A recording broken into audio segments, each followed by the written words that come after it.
জেলেরা বাংলাদেশ কোস্টগার্ডের নিকট সাহায্যের আবেদন করলে তাদেরকে প্রাণনাশের হুমকি প্রদান করা হয়। এরই ধারাবাহিকতায় পরবর্তীতে 2 সেপ্টেম্বর রাত 1টা হতে সকাল 8টা পর্যন্ত বাংলাদেশ কোস্টগার্ড দক্ষিণ জোনের অধীনস্থ বিসিজি বেস ভোলা কর্তৃক লেফটেন্যান্ট কমান্ডার খন্দকার মাহবুবুল হাসান এবং লেফটেন্যান্ট সাকিব মেহবুবের নেতৃত্বে একটি বিশেষ অভিযান পরিচালনা করা হয়। অভিযানে ডাকাত দলের আবাসস্থল হতে ডাকাত সর্দার আলী আসগর বাহাদুর এবং তার সহযোগী ইকবাল হোসেনকে 3টি আগ্নেয়াস্ত্র, 15 রাউন্ডস তাজা গোলা এবং 20টি দেশীয় অস্ত্রসহ অন্যান্য ডাকাতির সরঞ্জামাদি এবং 1,15,000 টাকা আটক করা হয়।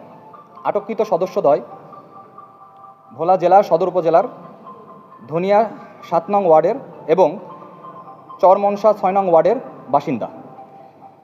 বর্তমানে তাদেরকে ভোলা সদর থানায় হস্তান্তরের প্রক্রিয়া চলমান রয়েছে।